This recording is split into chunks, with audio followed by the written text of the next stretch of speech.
The fence in the storm. The wind screamed across the open plains like a lost soul searching for home. Dust spun into thin spirals that vanished into the gray horizon, and the sky hung low with the promise of a coming storm.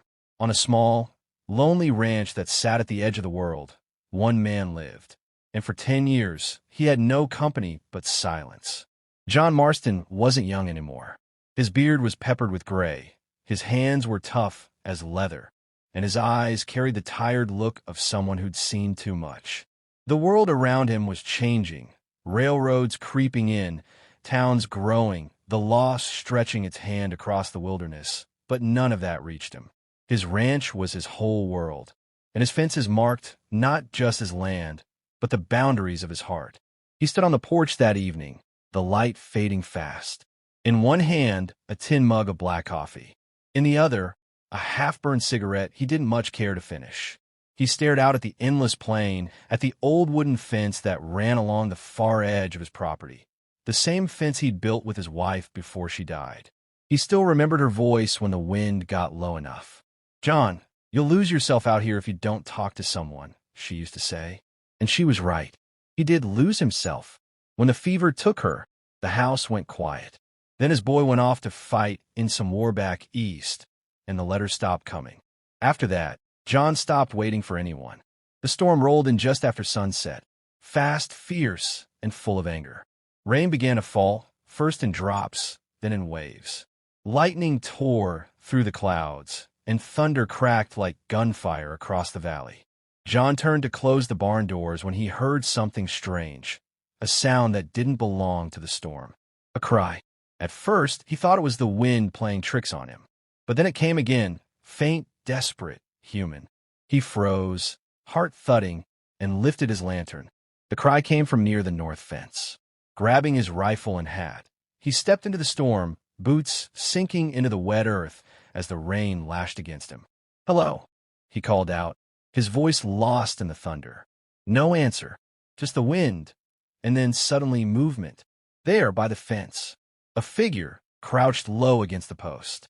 John narrowed his eyes and lifted the lantern high. Lightning flashed, and what he saw made him stop cold. A woman. She was kneeling in the mud, drenched from head to toe, her long dark hair plastered to her face. She wore nothing, not a scrap of cloth to shield her from the rain, just her own arms wrapped tightly around her shivering body. Her skin was scraped and bruised, her knees sinking into the mud. For a moment, John thought his mind had gone, that maybe it was Mary, his dead wife, returned by some cruel trick of the storm. But no, this was someone else, younger, scared and broken. He took a cautious step forward. "Ma'am, you hurt." She flinched, backing away like a frightened animal. Her voice was cracked and weak. "Please don't come closer." John stopped. "I ain't gonna hurt you." Her teeth chattered as she spoke. "I didn't mean to trespass. I didn't know where else to go." He could see she was freezing, her lips pale, her fingers trembling so hard she could barely hold herself up. John set the lantern down on the fence post and shrugged off his coat. "Here," he said, his tone low but steady. "Put this on." She looked at him, hesitant, then took the coat with shaking hands and pulled it around herself. The heavy wool swallowed her small frame, but it stopped the shivering a little. Her eyes, wide, gray, full of fear, met his. For a long moment, neither spoke. John finally said, "Can you walk?" I think so." "Then come on. You'll catch your death out here." He helped her stand, careful not to startle her.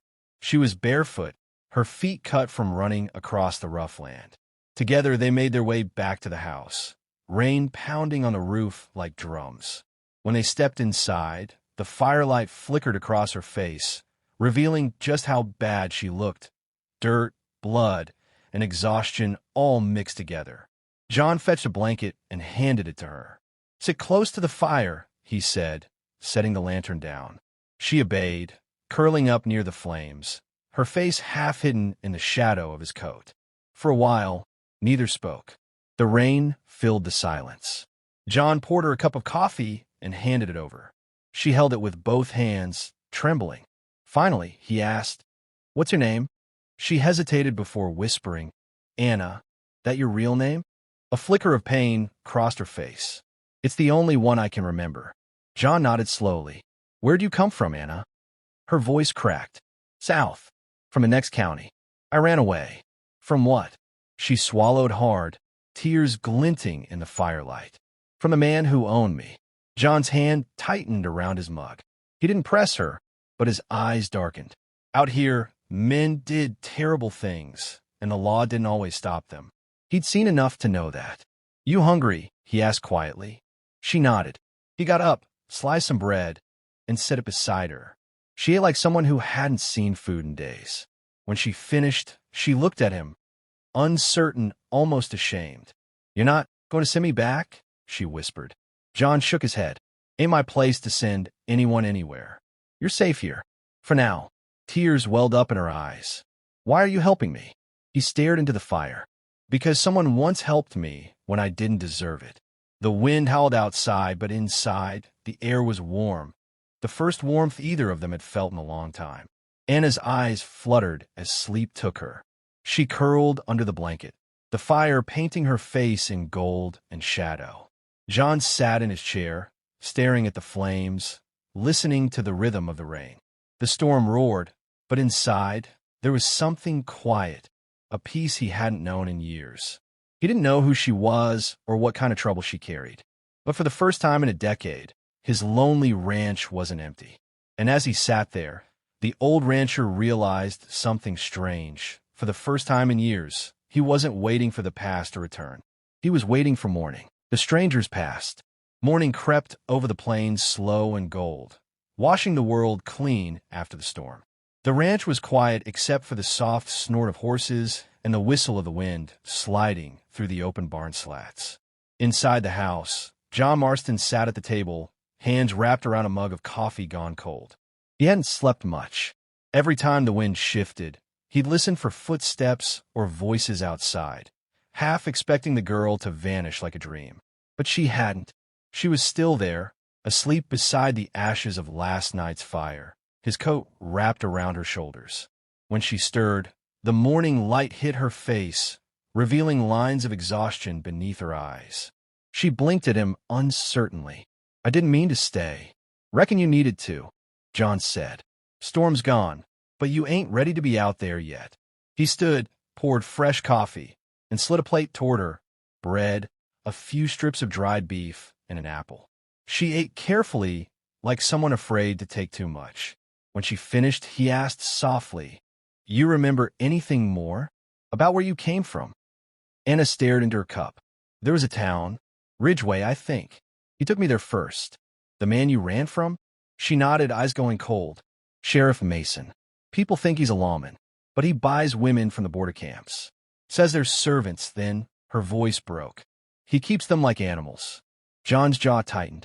He'd heard the name before, whispered in saloons and cattle camps. A man who wore the badge only to hide his filth. You got a place to go? He asked. There's a mission far west, she said. Across the river. I heard they take women in.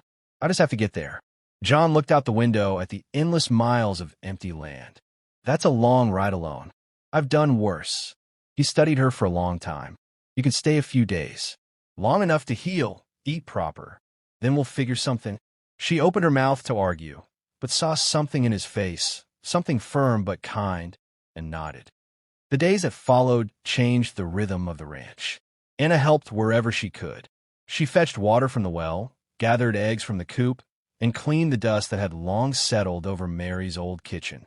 She was quiet, careful with every word, but her presence softened the house in ways John hadn't realized were missing. In the evenings, they'd sit on the porch. John would carve wood, and Anna would hum soft, wordless tunes to the setting sun. It almost felt human again. But peace never lasted long on the frontier.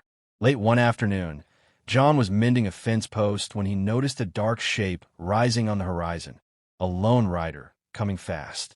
He set his tools down, shading his eyes. Dust trailed behind the horse like smoke. He walked back to the house, voice steady but sharp. Anna, inside. Now. She looked at him, already sensing what he'd seen. Is it him? John didn't answer, just loaded his rifle. Get in the root cellar. Stay quiet till I say. Her lips trembled, but she obeyed. The door closed behind her just as the rider came into view. Sheriff Mason. The man was broad, with a red beard and a grin that stank of arrogance. His badge glinted under the noon sun. He pulled his horse up at the porch and spat. "Well, I'll be damned.